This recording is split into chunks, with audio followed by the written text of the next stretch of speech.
Que mais? Ah, se inscreva no canal, né? Inscreve no canal aí, divulga para os seus colegas de trabalho, porque quanto mais pessoas souberem desse projeto, mais relevante ele vai se tornar e mais atenção a gente vai dar para ele, tá? Porque, enfim, demora um tempinho para a gente, essa horinha que a gente gasta e mais um pouquinho de tempo de preparação dessas aulas. Beleza. Dada essa introdução, eu gosto de falar, mas eu sou o Rafael da Rasio, eu sou engenheiro químico, responsável pela parte técnica da plataforma, beleza? Então vamos lá. Eu achei interessante dividir essa live em... Valeu. Valeu, Fernanda.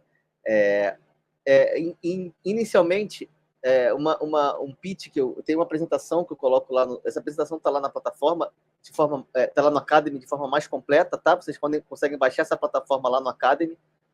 Acho que tem um curso chamado Pitch para Diretoria. Eu tenho uma live que eu falo mais ou menos sem ter esse material, mas esse material pode ser baixado. E completo, né? Eu escondi aqui alguns slides porque eu acho que iria fugir do assunto, mas esse material vocês conseguem baixar lá, foi um material que a gente mesmo fez aqui dentro da Rasio. Eu achei interessante trazer essa perspectiva de pitch para a diretoria, por quê? Porque eu acho que é interessante vocês entenderem o porquê de uma empresa precisar investir em sustentabilidade. Então, essa apresentação, essa discussão inicial vai ser feita em cima de por que uma empresa tem que investir em sustentabilidade, porque isso ajuda inicialmente na sua venda, né?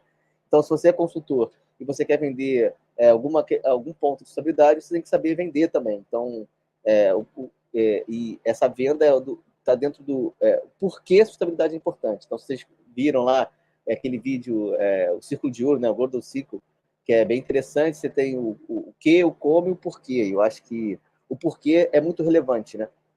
Então, para você depois desenvolver o como, o que e como. Então, aqui tem um porquê que uma empresa precisa trabalhar com sustentabilidade, tá? E aí, inicialmente, existe uma discussão do que é sustentabilidade, né? Então, tem aqui uma definição bem clara, mas basicamente é você não deixar para depois, não fazer qualquer coisa agora e deixar as consequências para depois, né? Então, significa que você vai ser sustentável. Sustentável significa dizer que você não vai deixar o problema para depois, vai resolver o problema agora, vai pensar agora, e as consequências futuras vai ser agora. Ou seja, você não vai fazer tudo o que você precisa fazer para lucrar neste momento, para você ter o que você quer neste momento, sem pensar nas consequências que podem vir depois, né? Para gerações futuras, né? Então, esse é o equilíbrio, esse é o conceito de sustentabilidade, que é um pouco mais amplo, tá? Vou passar bem rápido, tá? Só para a gente contextualizar o momento aqui específico de onde que entra isso para a empresa. Então, depois a gente fala sobre o ESG, depois tem uns slides aqui escondidos, mas que vale a pena investir em sustentabilidade, a gente acaba percebendo que sim, o que é sustentabilidade, como é que você pode trabalhar com sustentabilidade, o que é desenvolvimento sustentável. Eu vou pular e eu vou falar já direto para o ESG, né? Então, o ESG é o termo Environmental Social Governance, né? Que veio dos fundos de investimento. Então, esse documento aqui Who Care Wins, foi um evento de 2016, trouxe esse termo de ESG, que foi percebido que uma empresa que é sustentável, ela é mais longeva, ela dura mais ao longo do tempo. Então, o ESG, a sustentabilidade já existia, mas a sustentabilidade como uma demanda específica para os negócios veio a partir dessa perspectiva de fundo de investimentos destinar não sei quantos trilhões, aqui 5 trilhões, em questões de sustentabilidade, tá? Então, trouxe esse viés de que sustentabilidade é rentável. Isso que é o ponto. Quando a gente fala de sustentabilidade, esse é o discurso que às vezes a gente tem que fazer para a diretoria, que se ele está ainda na dúvida do que é, ou quer atender qualquer coisa, não, sustentabilidade acaba sendo rentável. Tem um ponto específico técnico, que é a parte de materialidade, que a gente identifica impactos e riscos dos impactos, que é justamente para você ver os riscos do seu negócio, os impactos do seu negócio, se antever a eles. Então, vou falar isso um pouco depois, mas é uma forma de você refletir melhor sobre o seu negócio, e os fundos de investimentos perceberam isso e começaram a demandar sustentabilidade das empresas que elas estavam investindo, né? Então, foi uma demanda econômica mesmo, não é uma demanda só de melhor para o mundo, para as pessoas, é melhor para a saúde econômica da sua empresa, tá? Esse viés é muito importante, porque quando a gente trata de negócio, a gente está vendendo um serviço para um negócio. O negócio sobrevive tendo mais lucro. Não é para tirar essa perspectiva de um negócio, por mais que ele seja sustentável, né? Um negócio que é com o objetivo de gerar lucro, que é a grande maioria. Então, preocupar com sustentabilidade, que é esse critério ESG, mais voltado para a parte financeira, mas que acaba refletindo em negócios que não têm investimento, mas que tem que trabalhar com sustentabilidade, o termo é o mesmo, eu vou falar sobre isso depois. Então, esse é um ponto importante, tá? E aí, o que acontece? Então, a gente já viu o que é sustentabilidade, viu o que é ESG e viu o que a sustentabilidade... e esse terceiro slide aqui fala especificamente de que essas grandes empresas que estavam investidas, que precisam trabalhar com sustentabilidade, precisam trabalhar com ESG, porque é uma demanda dos investidores deles, eles não podem fazer sustentabilidade só na operação deles. Eles não podem terceirizar um monte de atividade que é, vamos dizer assim, é prejudicial para o meio ambiente, para as pessoas e tal, focar num negócio que é sustentável e contratar serviços de empresas que não são sustentáveis. Então, a demanda da sustentabilidade, ela foi e atingiu a cadeia de valor, né? Atingiu fornecedores também. Então, uma empresa que está sendo demandada por investimentos, sustentabilidade em seus investimentos, num banco, em quer que seja, ela precisa olhar para os seus fornecedores também, para ela não esconder um possível... Ou não é só esconder, também é um risco ter uma cadeia de fornecimento que não é sustentável. Então, essa questão meio que explode, né? Ou seja, praticamente qualquer empresa que tem alguma relação com uma grande empresa, que são muitas, precisa trabalhar com sustentabilidade. Então, a gente vê essa crescente demanda de sustentabilidade por causa disso. Porque, às vezes, não é uma empresa que está na bolsa, não é uma empresa que está sendo investida por um grande fundo de investimento, mas, às vezes, um banco está cobrando, porque o banco já reconheceu, mas, às vezes, o cliente dela está cobrando, tá? Então, isso é muito importante, essa perspectiva. E aí, com isso, o termo ESG é utilizado para a sustentabilidade de empresa. Então, não é sustentabilidade ESG é diferente, mas, assim, corriqueiramente, ele acaba sendo utilizado. A gente tem vários especialistas aí que falam com propriedade de que usar sustentabilidade ESG como se fosse a mesma coisa é empobrecer a discussão, e realmente mas tem esse papel assim, divulgador e um maior alcance, tratar ESG com sustentabilidade como se fosse a mesma coisa, tendo essas premissas aqui, né? Empobrecer, mas acaba aumentando o alcance, né? Então tem um lado ruim, mas tem um lado bom também, tá?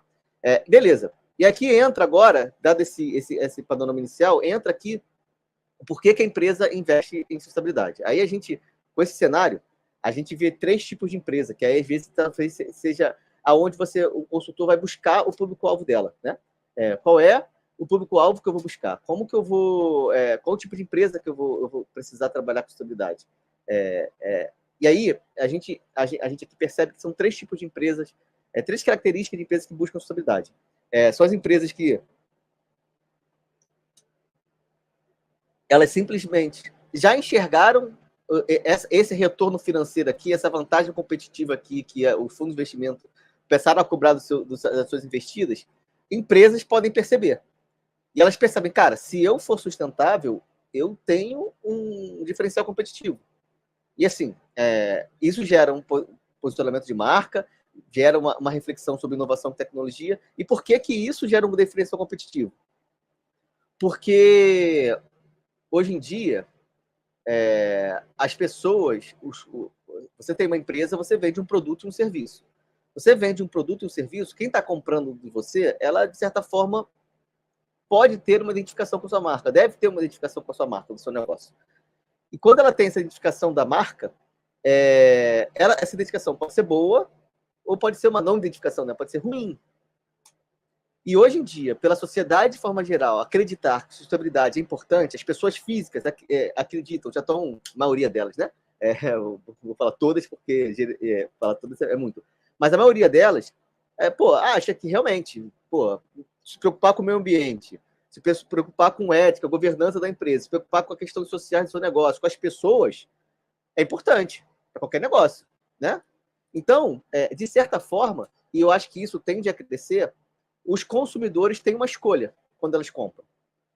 De comprar da empresa que se preocupa menos com sustentabilidade, que a empresa que se preocupa mais com sustentabilidade. Então, as pessoas que têm a opção de escolha, elas vão... Opção de escolha, né? Podem escolher, elas podem tender a escolher empresas que são mais sustentáveis. Então, isso gera uma vantagem na hora de escolha de marca, de identificação de marca. E o terceiro ponto tem a ver com... Assim, esses dois pontos eu gosto de discutir, porque, enfim, eu li, refleti, não sei as referências, então estou discutindo aqui sem ser uma referência exata, mas é importante a reflexão, para os próprios colaboradores. Então, os colaboradores hoje, os bons profissionais, principalmente, eles se identificam com a empresa. E se você tem um profissional muito bom, ou seja, ele é demandado, um profissional muito bom, ele normalmente escolhe onde ele vai trabalhar. E você trabalha numa empresa que não é sustentável, que não se preocupa com isso, ele eventualmente vai querer sair. Você vai perder a empresa perde bons profissionais.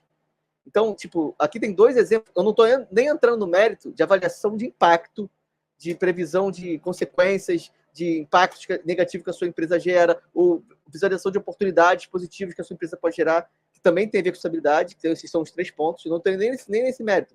Mas, estrategicamente, gera vantagem, gera retorno econômico para a empresa de estabilidade. Então, tem empresas que já têm essa consciência.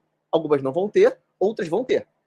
Então, você consegue buscar essa empresa. Esse tipo de empresa, ele acaba tendo um tempo um pouco maior. Eles podem refletir um pouco mais, eles podem, poxa, vou pensar fazer a coisa com um pouco mais de calma, vou trabalhar isso para 1 ou 2 anos, beleza. Então, o perfil dele é um pouco mais de calma, mas ele já, talvez, né, seja um pouco mais de calma. Comparado com os outros, ele tem um pouco mais de calma, mas então o timing é importante entender dessas empresas que têm essa estratégia. O terceiro, esse é o perfil de empresa, tá? O outro perfil é o perfil que aí esse é o que cresce. Esse é o que, de repente, a maioria de vocês vão ver pelo público-alvo que a gente fala aqui dos consultores, pode ser o público-alvo de vocês. São as empresas que estão sendo demandadas com relatório de estabilidade, comentário de gás de estufa, dos seus clientes. Responder um EcoVadis. Olha, você tem uma indústria que tem que fornece um produto, um insumo, um material, sei lá o que é que seja, um equipamento, uma outra empresa. E aí essa outra empresa que é grande fala assim, responde o EcoVadis para mim. Aí quando você vai pegar lá o EcoVadis, você vai responder como é que é a sua questão de gestão de pessoas, como é que são os seus impactos ambientais, como é que são as suas questões sociais, coloque aqui seus impactos, valor de emissão de gás de efeito de estufa, cobra um monte de coisa. E esse monte de coisa é justamente o desenvolvimento da área de estabilidade, que se a empresa não tiver nada, ela vai responder qualquer coisa ali e pode ser que ela esteja com uma possibilidade baixa, com uma preocupação com possibilidade baixa comparado aos seus concorrentes. Então, esse aqui é o que mais cresce. Então, e é o que mais você vê assim, empresa falando, caraca, eu estou sendo cobrado aqui, já fui cobrado por um fornecedor, por um cliente, estou cobrado por outro, e no meu contrato você está pedindo minha emissão de gás de efeito de estufa, estou perguntando meu relatório de estabilidade, eu não sei nem por onde começar.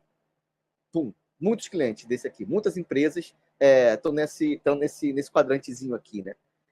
Então, às vezes é exigências contratuais, às vezes é por uma seleção, né? Qual é o fornecedor que tem o melhor indicador, você pode ser demandado a gestão de estabilidade para isso ser utilizado como um critério de seleção mesmo do fornecedor, ou até de exigência contratual. Se você não fizer tal coisa até tal data, cara, eu não vou te pagar, eu não vou te contratar, a gente vai cancelar o contrato. Então, existe isso também. Então, isso é muito importante. E para esses clientes, eu vou completar, né? O terceiro item aqui. Esse aqui acaba sendo essas empresas maiores, né? Grandes, que têm exigências já financeiras de investidores, etc. Que aí acaba sendo empresas maiores que, eventualmente, já têm uma estrutura de estabilidade, porque já foram cobrados há um tempo atrás, precisam ter uma área mais robusta, são empresas grandes, então provavelmente vocês, não sei se a maioria dos consultores aqui vai atingir essa galera, porque essa galera já tem, já tem de repente um consultor, buscam grandes empresas que trabalham com estabilidade. Então, óbvio que esse mercado existe, esse mercado, inclusive, se você tiver experiência, vai te pagar até mais pelos mesmos serviços, mas já tem uma competição maior aqui, né?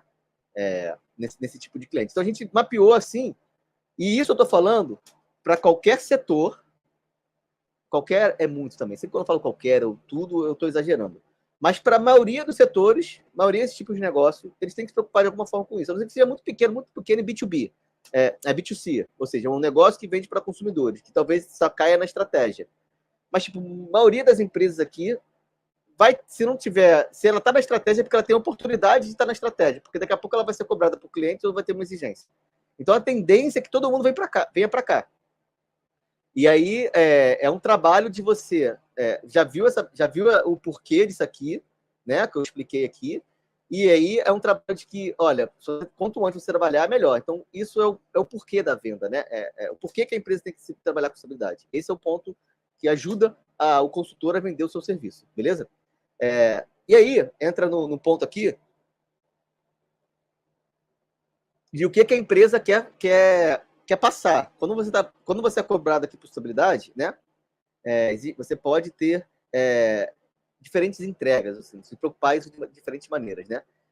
Então, de forma assim bem simplista, a gente pode categorizar de fato a empresa que está sendo sustentável, ou seja, ela realmente está estruturando a área da empresa, realmente está se preocupando com sustentabilidade, realmente está pensando em ações, realmente está trabalhando de forma honesta os seus indicadores, porque assim você consegue evoluir a sustentabilidade. Então, você